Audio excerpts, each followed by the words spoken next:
two rivers. The one river is karma, or like information about your past lives. Okay, and another river is your family tradition.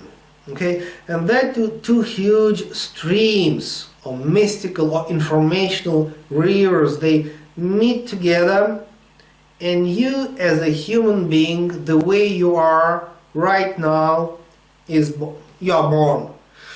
And the balance between these two approaches, between these two streams or rivers, is huge, because you as a soul, you as a consciousness, okay, as a personal consciousness, I mean, you are in the process of reincarnation, and you have a lot of experiences from your past lives, especially 7, but also 49, like, many levels. How many past lives can be actual and useful for you right now. And the karma is the one kind of story. There are 3 kinds of karma: thoughts, words, and deeds. And another question is so-called punya. Punya means merits. It's an extremely complicated term, philosophical term, punya. And also spiritual experience, it just without limitations. And by the way, what is nice, that karma, it has limitations. You created karma, and you purify your karma not more than in 7 lives. But your spiritual experience is eternal. And I mean, if you met Buddha Shakyamuni or Jesus the Christ many lives back, now you are sitting in your room, but anyway, that is somewhere inside your causal body or karana sharira, inside your heart as well. That's extremely important. But the second river of information is from your ancestors. It's also hugely important. And our physical body is the temple, is the house for your consciousness, and it's an important house. Because male or female, ethnic group, family, religious tradition, how healthy you are or how ill you are, your age, many things which are purely, about your physical body, but they influence you tremendously. Men and women practice meditation differently. Somebody who is 15 years old or somebody who is 55 years old, so the huge difference. And ethnic conditioning is also huge, and it's not bad, it's just huge. And the family spiritual tradition it's very important. And for the modern Westerners, it's often, people say, okay, I'm modern Westerner, okay, I'm a meditation practitioner, I'm not interested in my family tradition because I'm as the soul, as a consciousness, I'm reincarnating and I was a Buddhist in my past lives, so I don't care about my family tradition, which can be Christian or Jewish. And that's wrong, because anyway, you're, for the perfect sadhana, for the perfect meditation, for the perfect spiritual evolution, you must be respectful for the history of your physical body. I mean, it is important to keep proper diet. It is important to keep physical body in a good shape, in a sense, good physical conditions. So better to practice Hatha Yoga, Pranayama Yoga, and Qigong, etc. And so your question was about Kriya Yoga as completeness, but I think that each and every person, it's nice to take this complete system of Kriya Yoga, at least in a way how we practice it, how we understand it, but always important to add your family, religious and spiritual tradition. Then it will be completeness of the completeness, because that's very important. Okay, can you explain just one little thing more? So we are obviously in Christian tradition.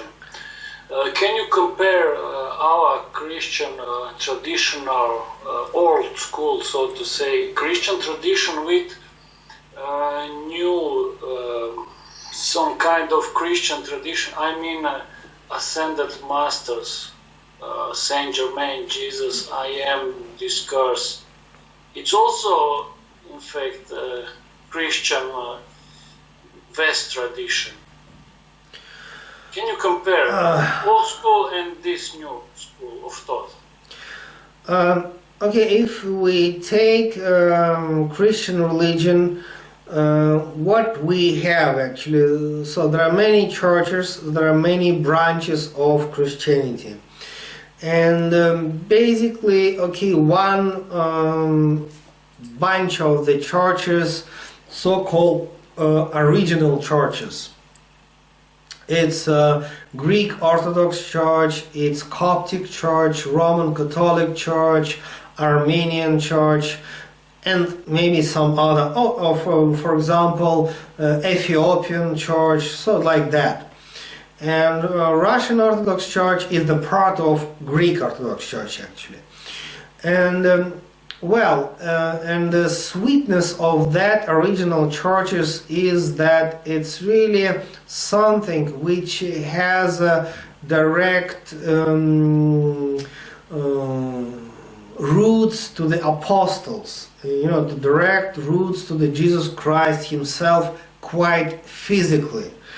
And I myself, I'm a Christian, okay, I'm Orthodox Christian, but at the same time I'm not a member of any church. And for some people it sounds crazy. How it's possible to be Christian, or even more than that, Orthodox Christian, and not to be part of any church?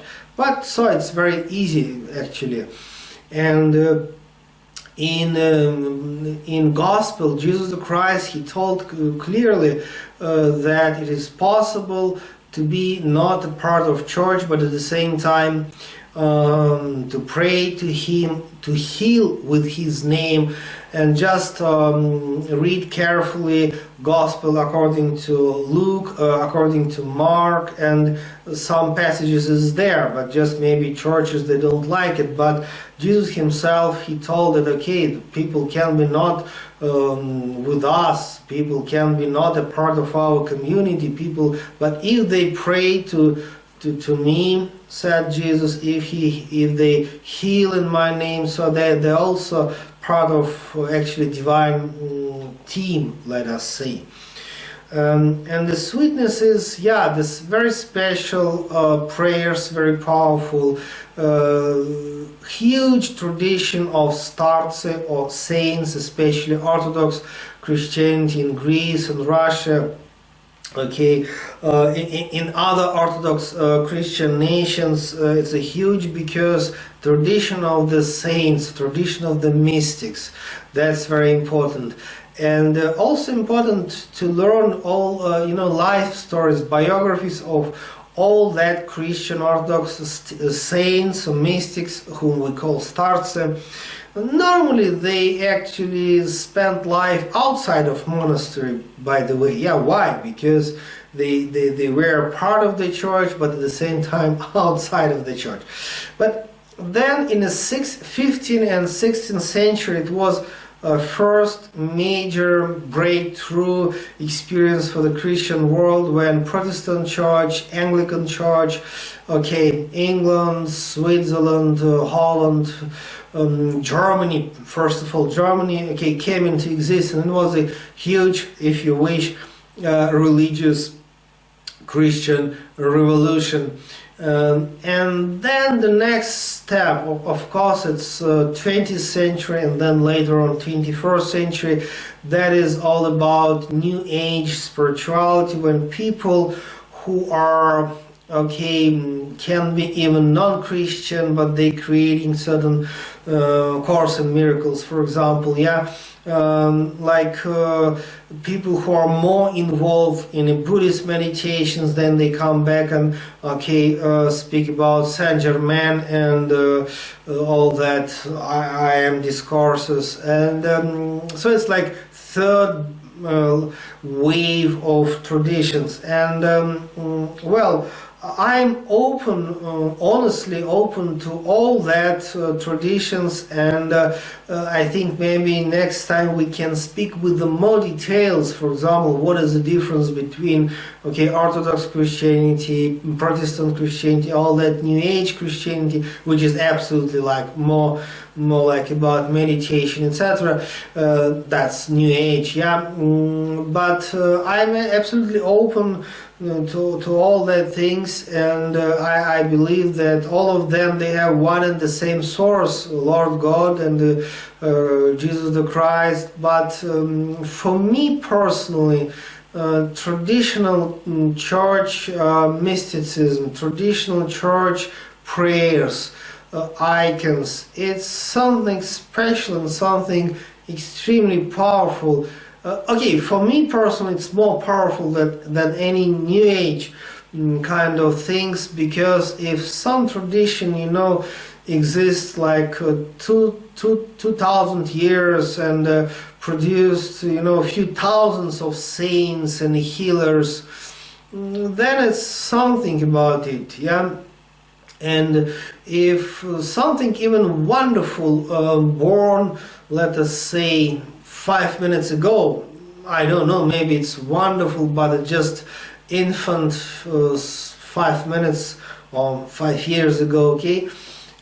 So that's the reason why, for me personally, I practice a lot of, Kriya Yoga meditation and mantras in Sanskrit, but also Orthodox Christian prayers, and I feel it's extremely powerful. That's the reason why, if you wish to go, I mean, just say not personally to you, but to our viewers, if you wish to find really good healers, go to the Orthodox Christian healers, because it's very special and very powerful, much more powerful than all that Tibetan Buddhist or Hindu healers. Orthodox Christian prayers are extremely purifying. And why? Because it goes directly from the time of apostles, and because it has a history, it has roots, it has a huge background, huge foundation. So that's my approach.